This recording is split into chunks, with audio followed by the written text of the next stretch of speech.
¿No? Y hoy es domingo de Pascua, domingo de resurrección, y por providencia, el texto que voy a predicar en la secuencia de nuestra serie natural es un texto que habla de la resurrección. Lo que suelo hacer, si puede, por favor, si podéis observar, nosotros tenemos la costumbre de predicar textos, libros completos de la Biblia, ¿no? Versículo por versículo, pero en estas fechas suelo parar la serie y predicar algo sobre la resurrección. Pero en esta ocasión será distinto. ¿Por qué? Porque el mismo texto que yo iría a predicar en esta mañana, naturalmente en la secuencia de la serie, es el texto de la resurrección. Entonces el tema nuestro de hoy será testigos de la resurrección. Joselito, si puedes pasar, y hablaremos sobre Hechos 2, del 25 al 36. Si tenéis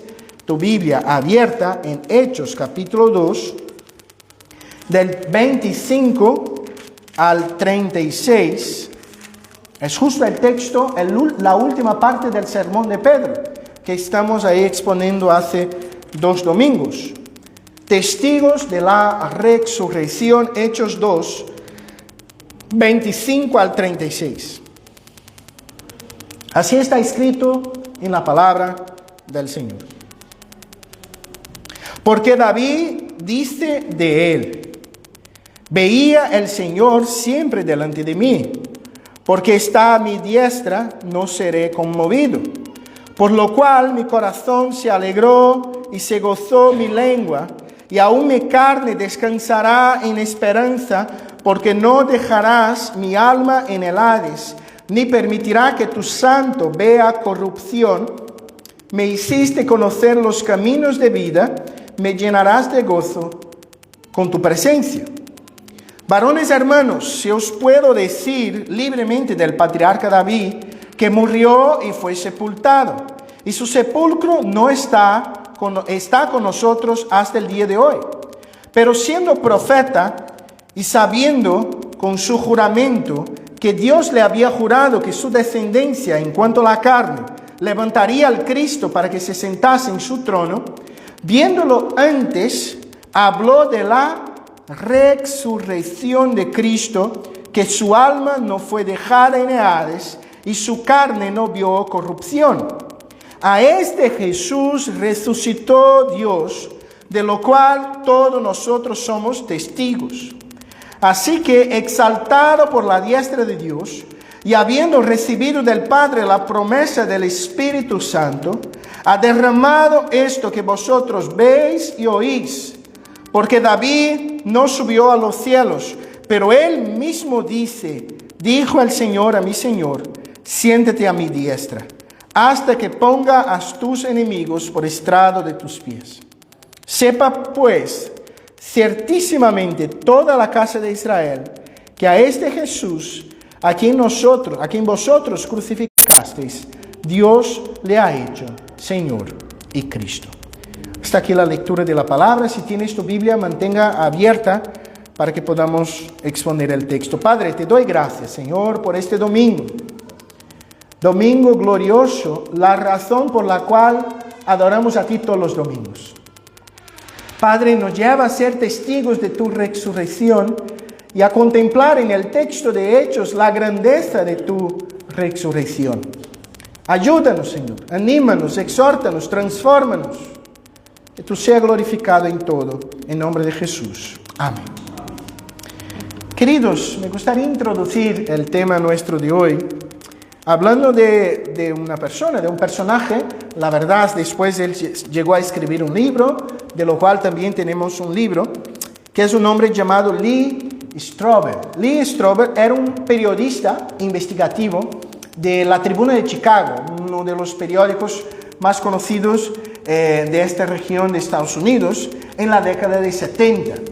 Además de su formación en periodismo, tenía también un máster en una facultad de Derecho muy conocida en Estados Unidos, que era la facultad de Yale, y era un profesional muy respetado en su periódico. Ya había hecho muy buenas investigaciones y era muy conocido. Su vida iba a cambiar cuando en 1979 su esposa Leslie llegaba en casa y le decía que había sido convertida al cristianismo. Strobel, un ateo por convicción que se alejaba a todo y cualquier cosa que fuera religión, no conseguía ver en el cristianismo algo que pasase por el examen de las evidencias. Algunos años después, cuando él escribe sobre su experiencia en un libro llamado El caso de Cristo, él narra así este momento de la conversión de su esposa. Fijaos, me había casado con Leslie, la Leslie divertida, la Leslie despreocupada, la Leslie arriesgada, y ahora temía que se convirtiera en una especie de puritana reprimida que cambiaría todo nuestro estilo de vida ascendentemente versátil por vigilias de oración y trabajos voluntarios en mugrientos comedores de beneficio. En lugar de esto me sorprendí gratamente e incluso fascinado por los cambios fundamentales en su carácter, integridad y en su confianza personal. Finalmente quise llegar al fondo de lo que estaba generando estos cambios sutiles pero significativos en la vida de mi esposa, en las actitudes de mi esposa, por lo que inicié una investigación exhaustiva de los hechos en torno al caso a favor del cristianismo. Lo que Strobel hizo fue viajar de una punta al otra de Estados Unidos, hablando con expertos de distintas áreas, psicólogos, teólogos, jueces, personas, arqueólogos, buscando comprender si existía una posibilidad en su cabeza de que el cristianismo fuera verdadero. La verdad, lo que él deseaba hacer era comprobar a su esposa que el cristianismo era falso y así tener de vuelta a su amada Leslie de la manera que él comprendía que era la mejor. No obstante, fue en su búsqueda que Lee Strobel fue encontrado. Esta investigación sería para él su camino hacia Damasco, cuando Dios le encontraría y le cambiaría la historia. Lo que se propuso Strobel, además por su formación jurídica, sería cómo poder poner Cristo en el banquillo en un juzgado y traer testigos y evidencias que pudieran comprobar o no la veracidad del cristianismo. Y en el centro de su caso estaba la resurrección. Strobel comprendió que sin resurrección no hay fe, no hay cristianismo, no hay eternidad y no hay esperanza. Entonces, toda su investigación se vuelve alrededor del tema que para nosotros hoy es muy especial. Lo que vamos a ver hoy es algo un poco semejante. Lo que vamos a hacer hoy es exponer la parte final del sermón de Pedro en el día de Pentecostés, cuando Pedro también llama a la tribuna 3 testigos que defienden la resurrección de Cristo. Pedro, como Strobel, reconocía que la resurrección es la pieza clave que sostiene la fe cristiana. Siendo así, Pedro gasta gran parte de su sermón, más de la mitad de su sermón, defendiendo la resurrección por medio de 3 testigos. Y son estos 3 testigos que vamos a ser presentados por Pedro en esta mañana de Pascua, mañana de resurrección, como testigos que son evidencias que testifican, que defienden la resurrección de Cristo. Para los que no estaban aquí en las últimas predicaciones, un poco del contexto de nuestro texto de hoy. Hechos de los Apóstoles fue un libro escrito por Lucas, el médico amado, que fue compañero de Pablo en su segunda viaje misionera y tercera. Entonces él escribe un libro en 2 volúmenes, el Evangelio según San Lucas y el libro de Hechos. El Evangelio de San Lucas destinado a narrar la obra de Cristo y el libro de Hechos a narrar la obra de los apóstoles, la obra de la iglesia. El capítulo 2, que es el capítulo central en nuestra exposición, es el capítulo donde el Espíritu fue derramado sobre la iglesia reunida, los 120 en los aposentos altos, en el día de Pentecostés, cuya evidencia en aquel contexto fue el hecho de que aquellos hombres proclamaron las maravillas de Dios en idiomas que ellos no comprendían con anterioridad. Y en aquel contexto Pedro se pone en pie y empieza a predicar para aquellas personas.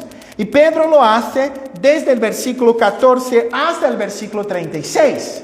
Hemos visto que este sermón tiene 3 partes. La primera, predicada hace 2 domingos, Pedro expone el texto de Joel capítulo 2 y dice, mira, la profecía de Joel se ha cumplido hoy en el día de Pentecostés. La segunda parte, la parte de semana pasada, fue la esencia del Evangelio.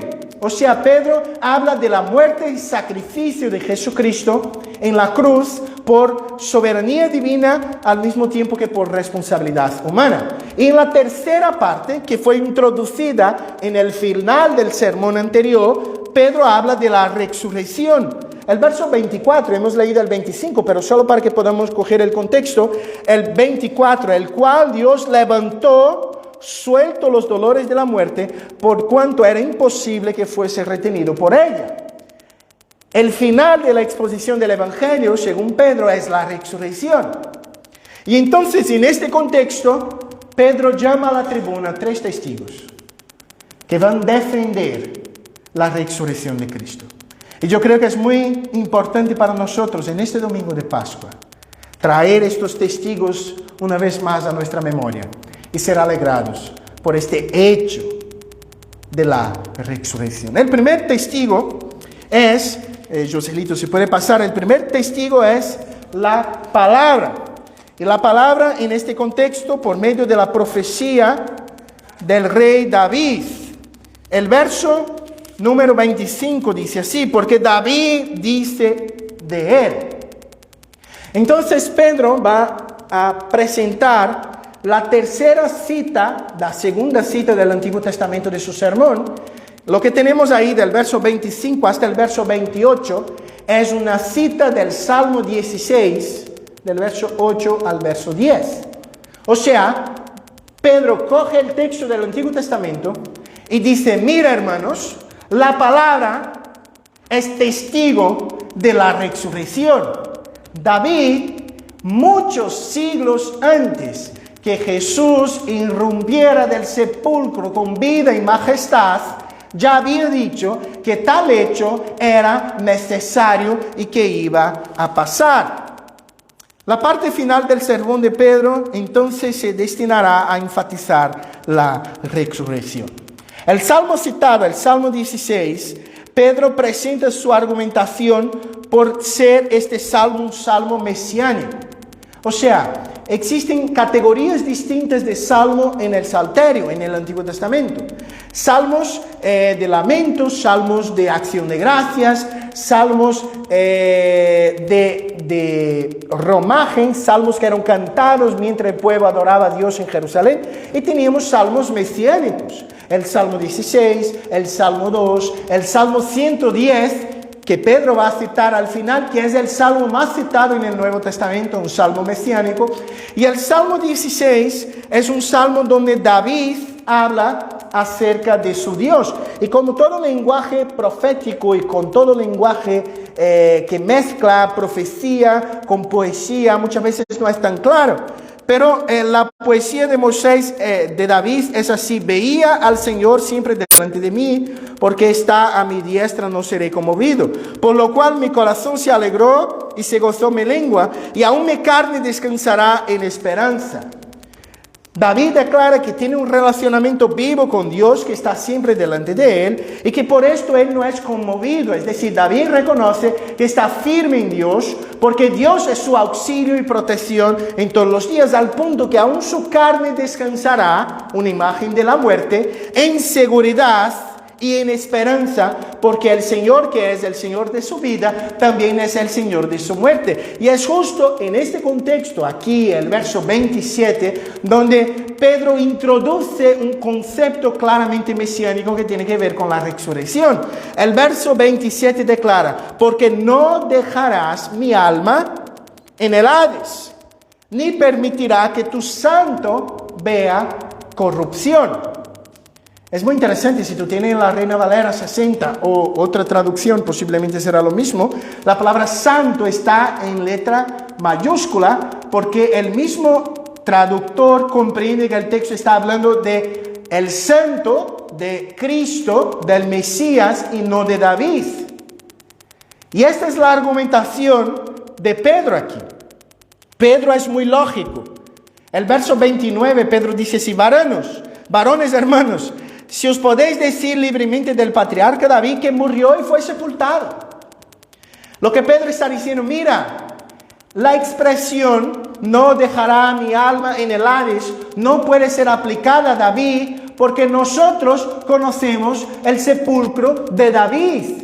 Nosotros sabemos dónde David fue sepultado, nosotros podemos visitar su tumba, nosotros sabemos que David, aunque un rey glorioso, aunque el hombre según el corazón de Dios, como va a decir el mismo libro de Hechos, este hombre murió, está sepultado. Conocemos su sepulcro. El sepulcro de David era muy conocido y muy visitado en Jerusalén por todos los judíos. Entonces lo que Pedro dice es: mira, es imposible que sea sobre David. El texto no habla de David.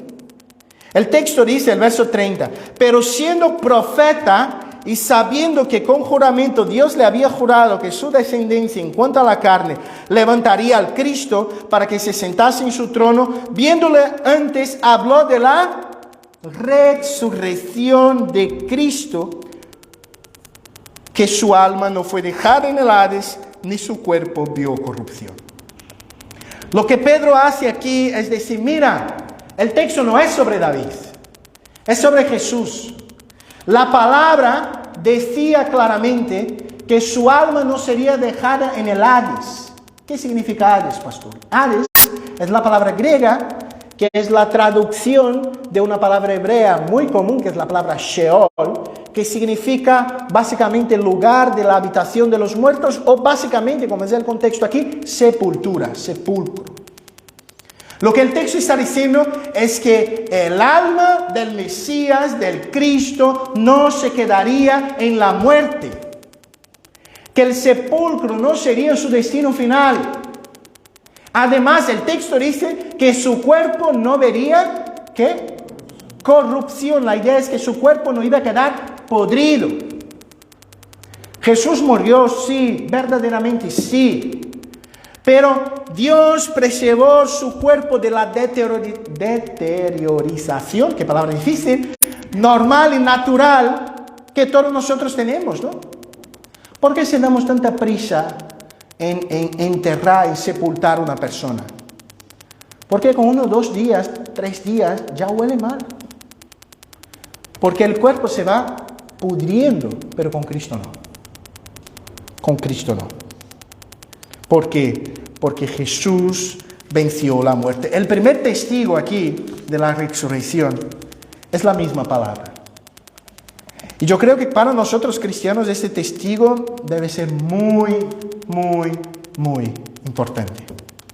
La palabra declaraba ya desde el Antiguo Testamento que la muerte no sería el final de la vida del Mesías.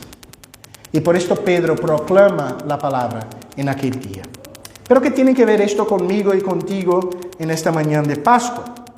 Primero, querido, primera implicación. Pedro busca en la palabra su primer testigo de la resurrección. Y de hecho esta actitud en sí ya tiene mucho que enseñarnos, ¿no? En medio de una generación, fijaos, que busca en sus propios ideales, gustos personales y emociones comprender la voluntad de Dios, Pedro nos enseña que debemos buscar tal cosa en la palabra. Mira, queridos, Vivimos en un tiempo donde las personas dicen así, pastor, yo quiero saber cuál es la voluntad de Dios. ¿Y cómo esta persona quiere saber? Esta persona muchas veces quiere saber reflexionando en sus propias emociones y sus propios sentimientos, diciendo, pastor, pero yo no sentí nada. Pastor, yo oro, pero no siento, y cómo es y tal. Pero la palabra de Dios es la voluntad de Dios. Pedro no busca en sus sentimientos, en sus emociones. Pedro busca ¿dónde, queridos? Pedro busca en la palabra. ¿Dónde debemos buscar sentido para nuestra existencia? No es en mis gustos personales. Yo puedo tener gustos equivocados. No es en la limitación de mis emociones. Ellas pueden ser fallas. Sino que en la palabra eterna y inquebrantable de Dios. La palabra misma es la primera en testificar la necesidad que el Mesías fuese resucitado. Desde la antigua alianza, Dios había enseñado por medio de la boca de sus santos profetas que el Mesías tendría que vencer la muerte al tercer día. Pero la actitud de aquellas mujeres y de los discípulos en el día de la resurrección demuestra que muchas veces nos fiamos más en lo que vemos que en las promesas eternas de Dios descritas en su palabra. Aquellas mujeres habían oído, aquellos hombres habían oído, no solo leído en la palabra, pero oído da boca de Cristo, es necesario que yo muera y al tercer día sea levantado de los muertos. Pero ellos no conseguían ver nada más allá que un sepulcro, que una muerte, que un cuerpo. ¿Dónde estamos poniendo nuestras esperanzas? ¿Ponemos nuestras esperanzas en lo que vemos, en los sepulcros? ¿O ponemos nuestras esperanzas en la palabra? ¿Ponemos nuestra esperanza en el cuerpo o ponemos nuestra esperanza en la verdad de la palabra que decía y declaraba que habría de existir una resurrección? Querido, todo hombre, sea él famoso o el más humilde, enfrenta la muerte y permanece bajo su dominio. Llegará el día, como llegó a David, que la muerte baterá a nuestra puerta. Todos los héroes del pasado han muerto. Todos los famosos de nuestro presente morirán. David, el gran rey de Israel, es una prueba de esta verdad. No obstante, hubo alguien que no permaneció bajo el dominio de la muerte. Alguien sobre quien la muerte no tuvo la última palabra. Alguien quien el poder y gloria no tuvo su alma encarcelada en el Hades y no vio su cuerpo sufrir corrupción. Este fue Jesús de Nazaret, el Hijo de Dios, la razón de nuestra fe, de nuestra esperanza y de nuestro futuro. Él venció la muerte y solo por medio de Él también la venceremos. Y esta es la razón de nuestro domingo de Pascua. Pero Pedro presenta todavía un segundo testigo. El primer testigo, la palabra. El segundo testigo son los mismos apóstoles como testigos oculares. Mira el verso 32. A este Jesús resucitó Dios, de los cuales todos nosotros somos testigos. Queridos, el segundo testigo de la resurrección, según Pedro en el sermón, en el día de Pentecostés, es la propia comunidad apostólica. Y me llama la atención la expresión, a este Jesús Dios resucitó, y de los cuales somos testigos. De esta expresión yo aprendo dos cosas. Primero, es que la resurrección defendida por los apóstoles es acerca de una persona real, Jesús de Nazaret. El texto no dice, Jesús resucitó o alguien resucitó. El texto dice que a este Jesús, Dios lo resucitó de los muertos. ¿Por qué esto es importante? Porque, queridos, algunos teólogos liberales empezaron a decir ahí en el siglo XIX y hasta hoy en día en algunas iglesias y en algunas ramas del cristianismo, mira, Jesús ha resucitado en tu corazón. O Jesús ha resucitado en la visión de los apóstoles, queridos. Jesús, el Jesús a quien predicamos en esta mañana, resucitó, es un Jesús real, físico, corpóreo. Es decir, la resurrección no es imaginación de la comunidad de los apóstoles. Jesús no resucitó en el corazón, en la imaginación, en la teología de ellos. Jesús resucitó personalmente, fiel, una persona a la cual podemos poner las manos, mirar los ojos, sentar con Él, comer con Él, orar con Él, oír su voz, porque el Jesús a quien celebramos en esta mañana es un Jesús real. Eso es muy importante. La clave del cristianismo es una resurrección física, real, verdadera. Pero no solo esto, el texto dice, a este Jesús, Dios lo resucitó, de lo cual aquí somos nosotros testigos. Es muy interesante que la idea de un testigo ocular, aunque es muy importante hasta nuestros días, en términos de justicia, en los juzgados, ¿no?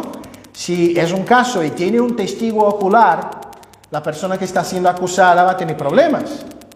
Pero hoy en día tenemos cámaras, videos, un montón de cosas, ¿no? Que pueden comprobar, mirar, fijar. Pero imagina en un contexto donde no había cámaras, videos, internet, televisión, radio, nada de esto. ¿Habéis fijado la importancia que era un testigo ocular? Era tan importante que la justicia del primer siglo aceptaba el testigo de dos personas como verdadero. Por esto, el perjurio era algo tan serio y sigue siendo. Porque tú estás diciendo que algo que es mentira es verdad. Siendo así, para nosotros puede que no tenga peso. Pero en aquel contexto teníamos 12 varones, 12 hombres, además de una comunidad de 120 personas que declaraban que Jesús había resucitado de los muertos. Queridos, la resurrección es algo real, de los cuales los discípulos son llamados a ser testigos. La palabra testigo es clave en el libro de Hechos, ¿no? Cuando leemos ahí en Hechos 1:8, ya hemos predicado, vosotros sois mis testigos en Jerusalén, Judea, Samaria y hasta lo último de la tierra. Al fin del capítulo 1 vemos la comunidad apostólica eligiendo Matías para ser ¿qué? Testigo de la resurrección con ellos. La palabra testigo en griego es la palabra mártir. ¿De dónde viene la palabra en castellano? Mártir. Es decir, la idea de un testigo es una persona que hace una afirmación solemne, un hecho, al punto de poner su propia vida en juego por tal afirmación. Es afirmar un hecho y decir así, la muerte puede venir sobre mí si este hecho no es verdad, si yo no estoy hablando algo verdadero. Este fue justo lo que pasó con los apóstoles. Del grupo de los 12, solo uno, Juan, no murió asesinado. Todos los otros sí. Y aunque Juan sufrió bastante, ¿no? Juan va a ser aislado en una isla de Patmos, posiblemente pasó por una pena de tener su cuerpo quemado y vive sus últimos días en una isla volcánica en el medio del Mediterráneo, sin nada de bienes y de lujos y de nada. Estos hombres habían reconocido que la resurrección era un hecho que mereciera la pena hasta la misma muerte. Algunas implicaciones de este segundo testigo, de este segundo grupo de testigos. Los apóstoles fueron testigos fieles de la resurrección de Cristo. Ellos no solo vieron a Jesús resucitado, sino que hablaron con Él, tocaron en su cuerpo, llegaron a comer con Él. Me llama la atención este texto de Juan 21, cuando Jesús, después de la resurrección, está a las orillas del mar de Galilea, haciendo un pescadito, ¿no? Como se dice aquí en Andalucía, un pescadito, y llama a los discípulos para sentar con ellos y comer con él. Un fantasma no come, un alma no come, un espíritu no come, una abstracción de una visión no come. Lo que tenía delante de ellos era una persona real, física, corpórea, verdadera. Y estos hombres comprendieron que la resurrección era algo que cambiaba completamente sus propias vidas y que ellos iban a dar su propia vida como sacrificio vivo a Dios, aunque tuvieran que morir por esto. Los apóstoles fueron capaces de morir porque creían, predicaban y enseñaban acerca de la resurrección. Queridos, ¿será que estamos dispuestos a sufrir por Cristo? Pablo dice esto, ¿no? Llega un momento que él está sufriendo mucho, los hermanos quieren sacar a él y él dice así: he aprendido que Dios no me ha dado tan solo la gracia de vivir por él, sino que sufrir por él. Yo te digo una cosa, si la resurrección es verdadera y nosotros creemos que es, esto debe cambiar todo. ¿Qué hacemos nosotros hoy en día como cristianos? Somos llamados a ser testigos de la resurrección y no tenemos ni el valor de hablar de Cristo a nuestro vecino, a nuestro colega de trabajo, a nuestros familiares. Tenemos vergüenza. Nos quedamos con miedo. Queridos, estos hombres fueron muertos al hilo de la espada porque creían que en aquel tercer día el mundo fue puesto de patas arriba y sus propias vidas también, y que merecía la pena vivir y morir por alguien que había vencido la muerte. ¿Qué hacemos nosotros, cristianos del siglo XXI, con esa misma verdad en este domingo por la mañana de Pascua? La última parte del texto, el último testigo, el primer testigo, la palabra; el segundo testigo, los apóstoles; y el tercer y último testigo, el Espíritu Santo. El texto continúa diciendo así, el versículo 33. Así que, exaltado por la diestra de Dios, y habiendo recibido del Padre la promesa del Espíritu Santo, ha derramado esto que vosotros veis y oís. Porque David no subió a los cielos, pero él mismo dijo el Señor a mi Señor: siéntate a mi diestra, hasta que ponga a todos los enemigos por estrado de tus pies. Pedro habla que después de la resurrección hubo la exaltación. La exaltación es el momento donde Jesús asciende a los cielos, se asienta en la diestra del Dios Todopoderoso, de donde reina por los siglos de los siglos. Es el día que Él recibe los honores, la gloria de su majestad, de su victoria.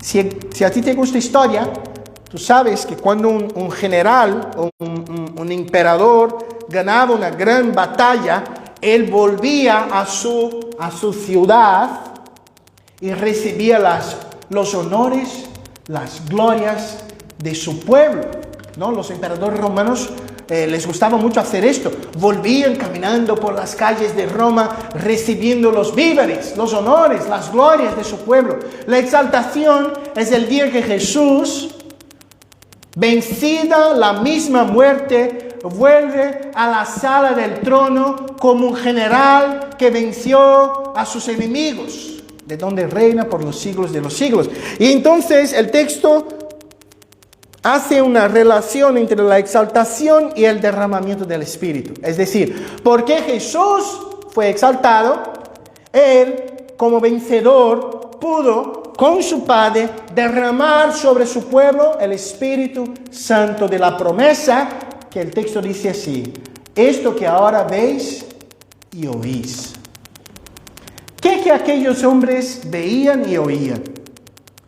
El texto ya nos dice que lo que ellos oían eran aquellos galileos hablando de las maravillas de Dios Y yo he dicho cuando he predicado sobre esta expresión, que posiblemente la gran clave de estas maravillas de Dios era la resurrección, que era la maravilla por excelencia, en su propio idioma.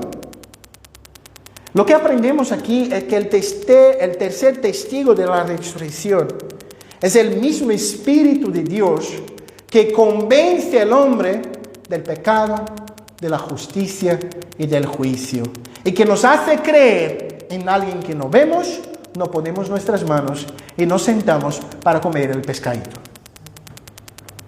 ¿Entienden? Los apóstoles han visto. Nosotros no vemos. Nadie que aquí está lo vio. Nadie. Pero creemos, porque el Espíritu Santo es el tercer testigo de la resurrección. Y Él hace un trabajo de testimonio interno, ¿no? La misma palabra griega de raíz mártir es usada por Pablo más adelante para describir la labor del Espíritu Santo así. Romanos 8:16. El Espíritu mismo da testimonio a nuestro espíritu de que somos hijos de Dios. Querido, uno solo cree en la resurrección si es el Espíritu quien abre sus ojos y le hace contemplar la hermosura del sepulcro vacío. No podemos llegar a esta conclusión por nuestras propias fuerzas. No podemos llegar a esta conclusión por nuestra propia capacidad. Y para fundamentar, Pedro cita el último texto que hemos leído ahí, el verso 34, es una cita del Salmo 110. Y a mí me encanta este texto, porque David dijo así: dijo el Señor a mi Señor. David era rey. David era acostumbrado a él ser el Señor. Pero David dice así: y dijo el Señor a mi Señor. Mira qué cosa curiosa. David está diciendo, dijo el Padre al Hijo. Dijo el Señor, el Dios Padre Todopoderoso, Creador de los cielos y la tierra, a mi Señor, mi Redentor Jesucristo, mi Salvador, el Mesías, de quien el Salmo 110 una y otra vez habla. Dijo mi Señor, dijo el Señor a mi Señor, siéntate a mi diestra. ¿Está hablando de qué? De la exaltación, de cuando Cristo fue puesto a la diestra del Padre, a reinar, hasta que ponga a tus enemigos por estrado de tus pies. Este periodo que vivimos, ¿no? Donde los enemigos todavía están siendo puestos por estrado de sus pies hasta que llegará el momento que Él vendrá en gloria y majestad. Y ahí Pedro concluye. Y la conclusión es el verso 36. Sepa, pues, ciertísimamente toda la casa de Israel, que a este Jesús a quien vosotros crucificasteis, Dios le ha hecho Señor y Cristo. La parte final del sermón es Dios por medio de Pedro llamando a la casa de Israel su pueblo y cobrando de su pueblo y llamando la atención de su pueblo para dos necesidades básicas de la salvación humana: arrepentimiento y fe.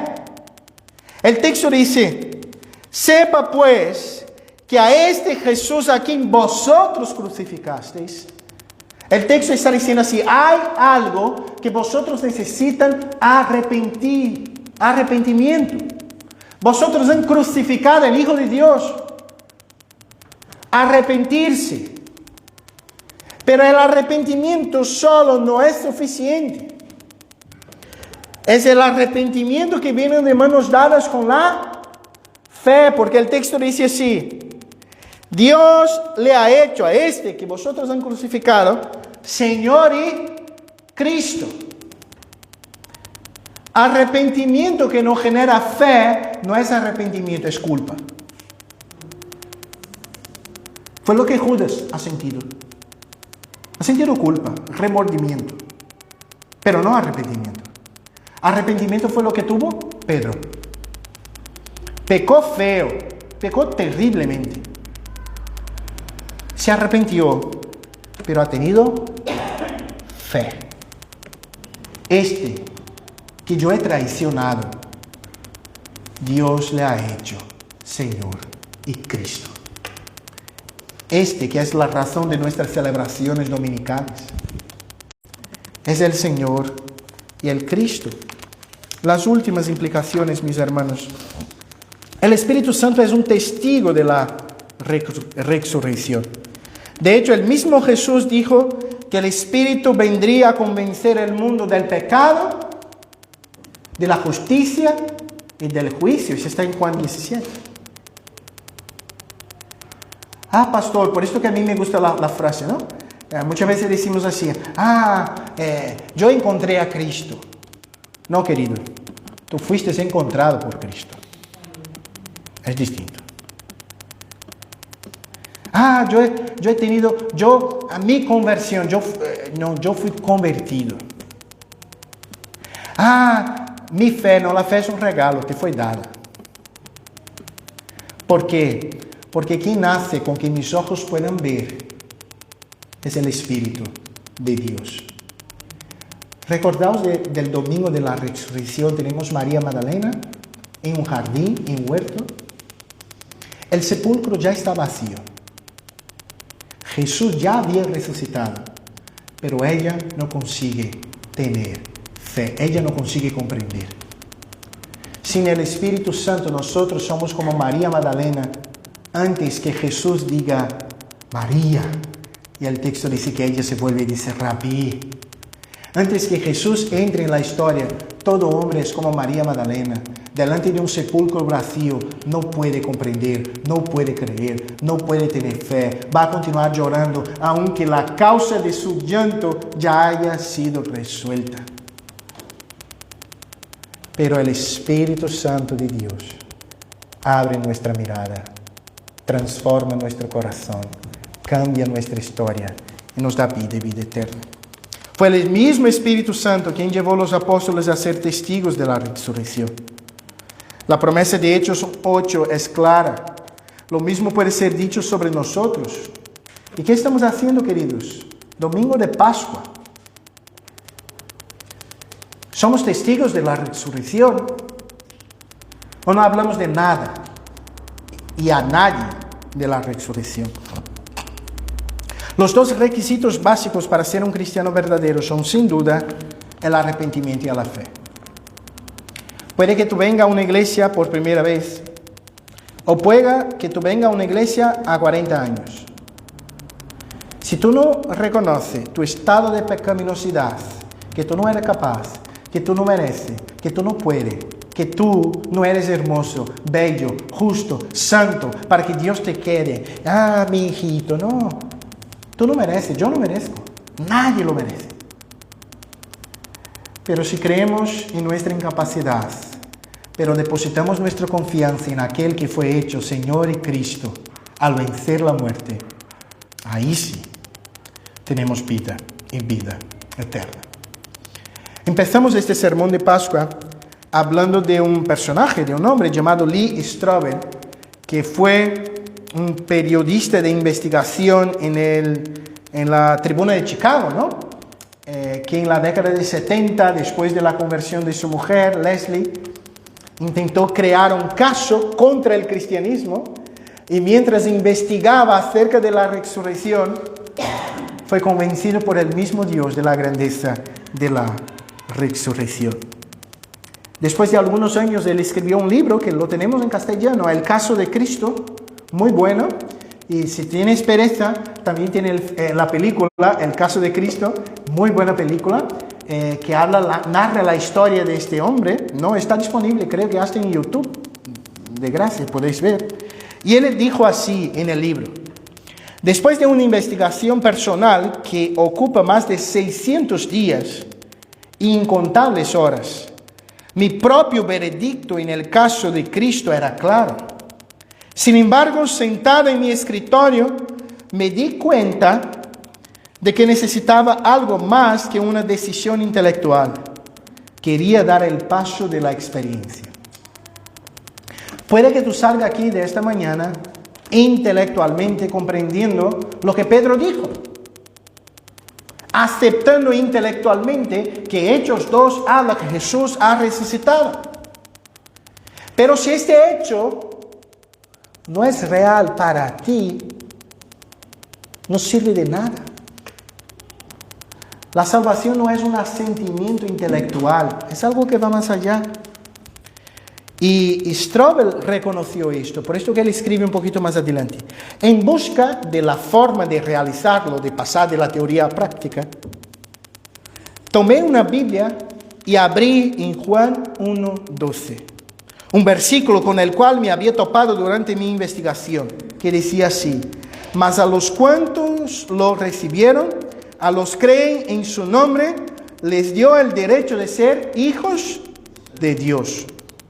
Los verbos claves en este versículo explican con precisión matemática lo que se necesita para trascender el mero asentimiento mental ante la deidad de Jesús y entrar en una relación permanente con Él y ser adoptado en la familia de Dios. Creer plus recibir igual a ser. Creer y recibir es lo que me lleva a ser. En esta mañana fuimos presentados por Pedro a 3 testigos de la resurrección. La palabra, por medio de la boca de David en el Salmo 16. Los apóstoles, testigos oculares. Y el Espíritu Santo, que nos da un testimonio interno. Pero hace falta que salgamos de la teoría a la práctica. Creer y recibir es que nos hace ser. Que tú puedas salir de este domingo de Pascua creyendo y recibiendo, y por esto siendo un verdadero hijo de Dios. Esta es la razón de la resurrección. Esta es la razón por la cual celebramos no solo este domingo, ¿no? Yo digo y voy a decir en un rato cuando vaya a celebrar la Santa Cena, nuestra Pascua es Jesús y específicamente nuestra comida pascual es la Santa Cena.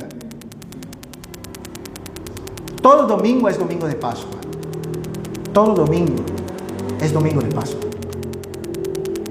Pero tal vez sea este domingo, el 9 de abril de 2023, que Dios quiere poner un punto en un momento de tu vida y empezar algo nuevo. Que tú seas convencido por la palabra, por los apóstoles y por el Espíritu de que Jesús ha resucitado. Padre, te doy gracias por tu palabra. Padre, te doy gracias porque ella es verdadera y fiel manifestación de tu gracia. Ayúdanos, Señor, a comprenderla. Anímanos, Señor, a vivirla.